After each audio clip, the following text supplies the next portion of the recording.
Hi guys, so we're going to look at Act 5, Scene 2 and Scene 3 today because they're both really short. Now, I wanted to take a chance to introduce you to the cats because I know that everyone's been asking. So this is Iris. Pupil is somewhere in the kitchen right now. We might be able to steal him later. Otherwise, I promise I will for the next video.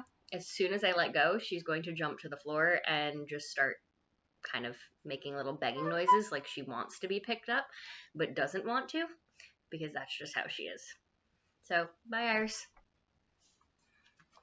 So, let's get into scene 2 and scene 3. They're both really short, so don't worry about them. So, we're on Act 5, Scene 2, is just a group of the Scottish Thanes. They're nobody you really need to know. They all have random names.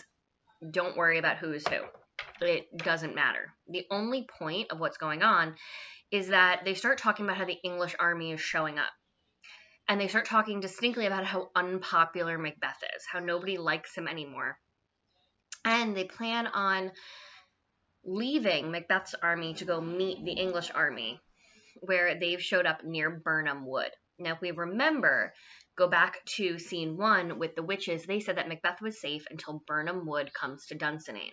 So the only important things going on in this scene is that Macbeth's army are leaving him, and they're going to meet the English army, and that the English army is camping out near Birnam Wood, which goes back to that prophecy. So something might be going on with those woods coming to the castle, which would indicate that Macbeth's rule is done.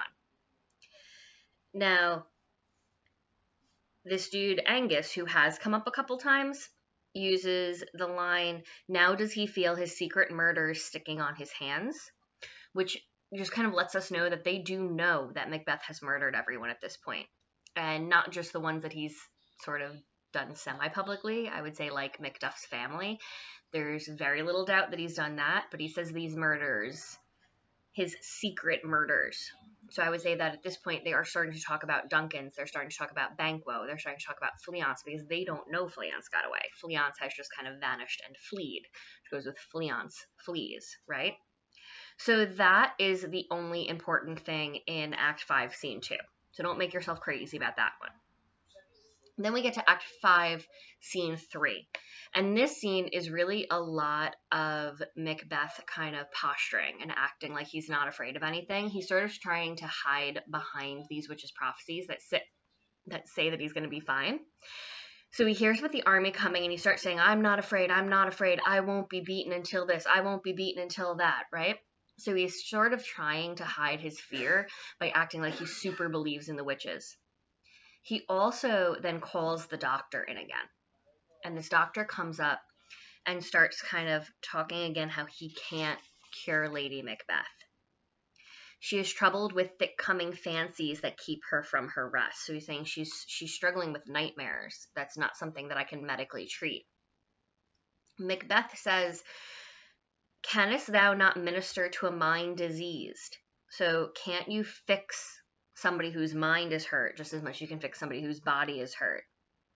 But the doctor responds, therein the patient must minister to himself. No, you have to be able to fix yourself. Whatever is keeping her awake, she has to do something about. I can't do something about.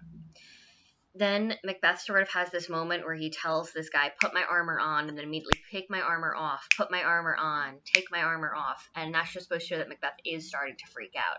As much as he's saying, I'm fine, I'm not scared of anything, he's starting to just kind of lose it, right? At this point, he's losing his army. They're kind of running away. He's losing his wife. She's not sleeping, she's sleepwalking, she's talking to herself. What does he really have? He became king over this land, and nobody there likes him, nobody there appreciates him, nobody there wants him there.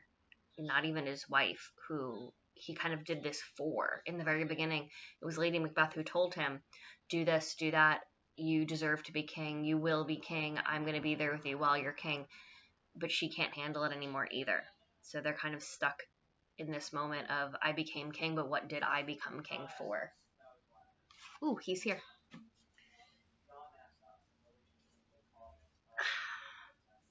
So this is Pupil.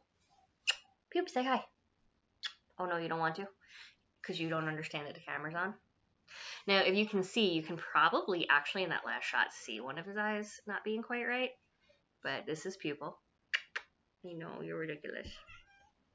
And you might have just heard Iris on the floor because she has a jealous gene, as my dad would call it.